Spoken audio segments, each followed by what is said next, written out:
Hello bachcho, let us understand the solution for this question. The question says that a solid material is supplied with heat at a constant rate. The temperature of material is changing with heat input as shown in figure. What does the slope DE represent? We have four options A, B, C, D. तो यहाँ पर मुझे बताना है कि जो DE होगा हमारे पास वो क्या रिप्रेजेंट करेगा. तो फर्स्ट अब हम इसमें लिखते हैं जो क्वेश्चन में की कंसेप्ट होगा. की कंसेप्ट में अगर हम इसमें देखें क्वेश्चन हमारे पास ये temperature versus heat input graph है. Temperature versus heat input graph है. तो यहाँ पे अब O2A A2B, अब इस पॉइंट पे हमारे पास टेम्परेचर क्या है, कांस्टेंट. C2D पे भी टेम्परेचर हमारे पास क्या है, कांस्टेंट है.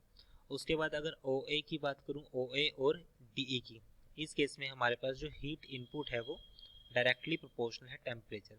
As temperature increase so heat input also increase, means vice versa. अगर टेम्परेचर इंक्रीज करता है तो हीट इंक्रीज करती है, अगर हीट इंक्रीज करती है तो टेम्परेचर इंक्रीज करता है.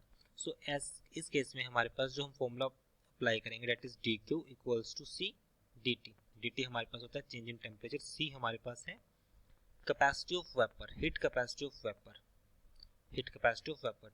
सो इस फॉर्मूले को हम यहाँ पर अप्लाई करेंगे. अब क्वेश्चन में अगर हम देखा जाए हमारे पास delta T by delta Q, so delta T by delta Q हमारे पास क्या बन जाएगा, क्योंकि ये स्लोप हमें देगा. अगर मैं डी ग्राफ के स्लोप की बात करूं, solution for this question, slope for DE portion का स्लोप होगा. सो परपेंडिकुलर हमारे पास क्या है, that is delta T divide by, और ये वैल्यू हमारे पास क्या है, heat input means delta Q. So ये है. और अगर हमें पता है कि जो चेंज इन हीट होता है उसको निकालने का फॉर्मूला होता है एम सी डेल्टा टी. अगर इस पॉइंट से देखा जाए so delta Q divide by delta T equal हो जाएगा हमारे पास, sorry delta Q by delta T होगा,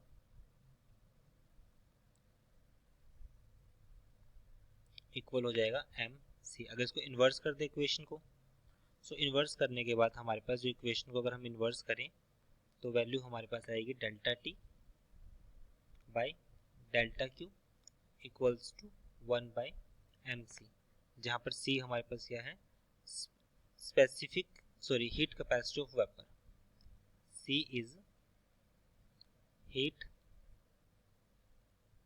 capacity of water.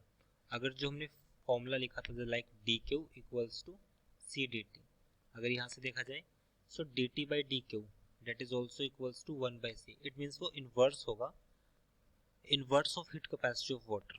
So slope for DE represent inverse of heat capacity of water.